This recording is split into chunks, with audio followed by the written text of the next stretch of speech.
This is the first video in a series of 2 videos on gas and will discuss belching.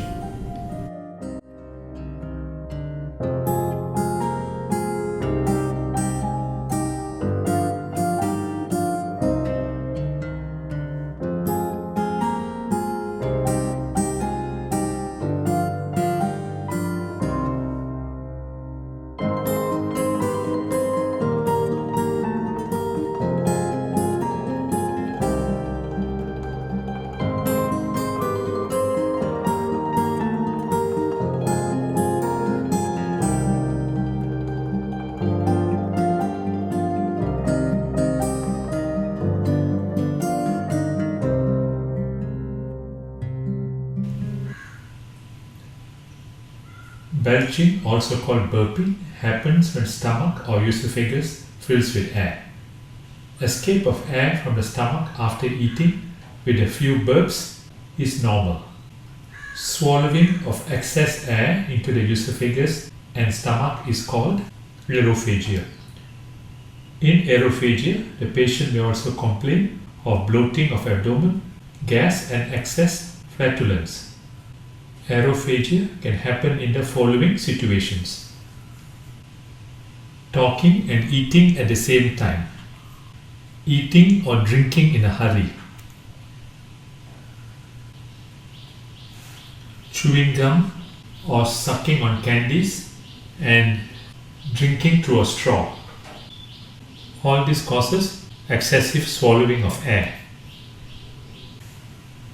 A poorly fitting denture can cause a lot of air to be swallowed when drinking or eating. Smoking of cigarettes, cigar and pipe. Chronic postnasal drip results in air swallowing. Postnasal drip is extra mucus felt dripping down the back of the nose and throat. It may be caused by allergies, dry air or an infection.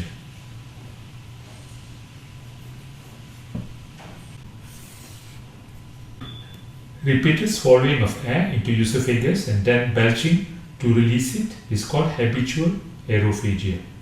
Belching may occur many times and up to 20 to 30 times in a few minutes.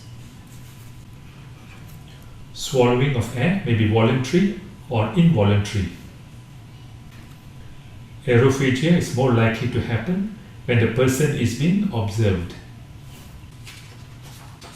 Belching due to habitual aerophagia usually disappears during sleep. Anxiety and stress are usually seen in patients with habitual aerophagia.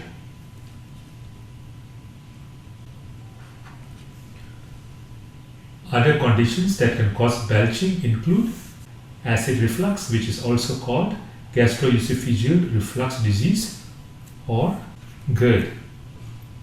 In this condition, acid backflows from the stomach to the esophagus. In this condition too, there are almost always other symptoms like heartburn and regurgitation.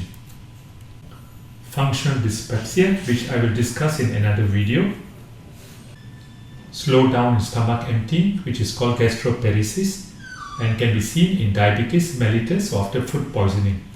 And finally, a mechanical obstruction or blockage of the intestine where there is usually vomiting.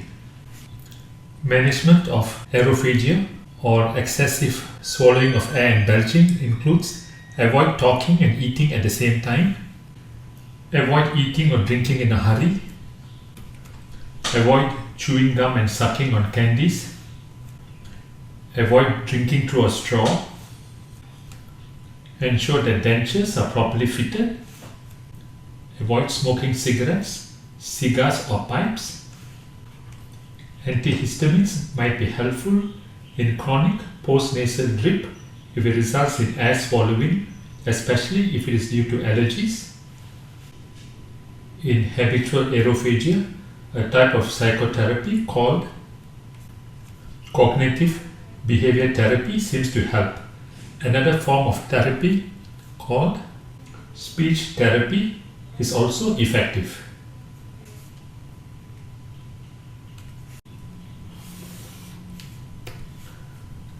See a doctor in the following situations if symptoms are suggestive of habitual aerophagia, if there is weight loss, heartburn or regurgitation suggestive of acid reflux, difficulty in swallowing, belching is troublesome, and does not respond to above measures including lifestyle and diet changes.